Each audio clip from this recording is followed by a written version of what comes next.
Market भली tasty Rabri को किभली प्रस्तुत करा जाए चलतु शिखा। आज आम बिल्कुल मार्केट भली राबड़ी बनैबा। मुझे गोटे पैकेट क्षीर नहीं माने हाफ लिटर।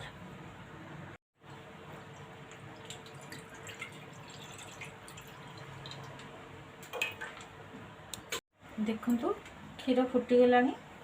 क्षीर को टे चौड़ा मुँह थी डेक्ची बा कड़ई जो थी आपको सुविधा हम से फुटातु, तेबे से शीघ्र फुटब एवं टे अधा भी माने अधा आमको करिया पड़े। क्षीर टे मारिया पड़ो।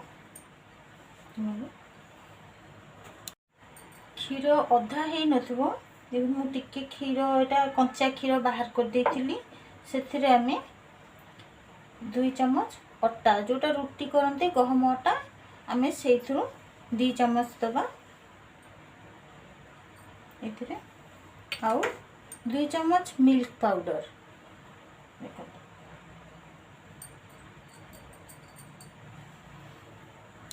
एबे आमे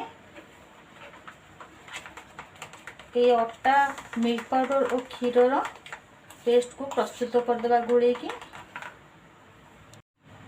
बर्तमान मुझे सबजाक पकई गोले दूची।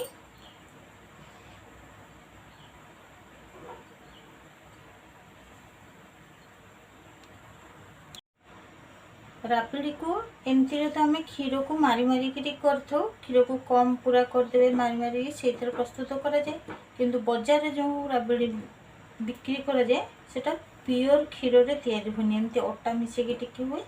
किंतु मुझे आपण मान आउ गोटे ट्रिक भी देवी।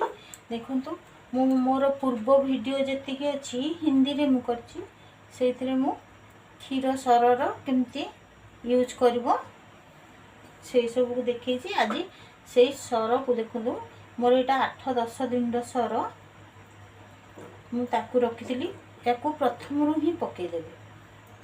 क्षीर सर आटा ये सब प्रथम पकेबे हेले अटार कंचार जो गंधटा से प्रथम पकईदे से क्षीर फुटिकी मरी आसला बेलू से पूरा ता कंचा गंध नथिबो। भी आम प्रथम पकईदे क्षीर सर को। ये देखु एथिरे मु गोटे पिंच खाइबा सोडा देइछि। देखु गोटे पिंच एको भी आम प्रथम पकईदवा। भोजी भात जो क्षीर प्रस्तुत हुए से प्रथम टिके खाइबा सोडा पकई दियंती ताकि क्षीरटा छिड़बनी। राबड़ी एवं क्षीरी ये सब प्रस्तुति बेले टिके खाइबा सोडा देदेवे। देखिए आपन को क्षीरटा टिके बांधी गला भाया एवं छिड़बनी।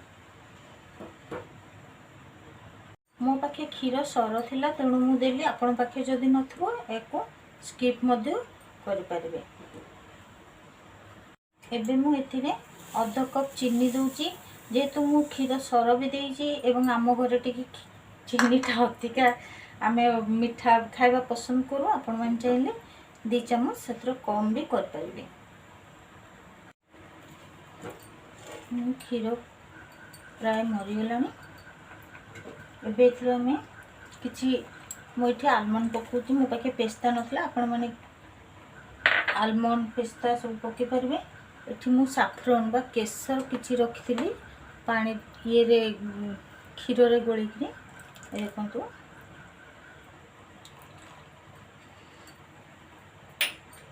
आपण मान चाहिले केसर न दे एटा मु दूची इलायची पाउडर। आपण माने स्किप भी कर परिबे केसर को बा साफ्रन को। खाली इलायची पाउडर मध्ये एको प्रस्तुत कर परिबे।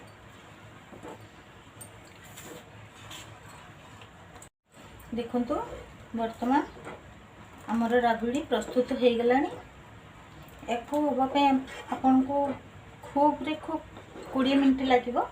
बेसी समय लगेनी कारण अटा थिकनेस नहीं आसे राबड़ी ये जी बर्तमान पतला आमको रखा पड़ो कारण जी ये पतला थी ठंडा हो गले ये पुणी मोटा आसीज। आ फ्रिज रे रखिकी सर्व कले तो बहुत टेस्टी आहरी मतलब बहुत मोटा आसो आहरी। देखो एक सर्व करवा। मो पाखे ये माटीर पात्र अच्छी सर्व करने को आपण पाखे जदि ये देखो यहाँ गोटे आइसक्रीम पात्रटा यहाँ इतने भी आपण मैंने सर्व करें देखो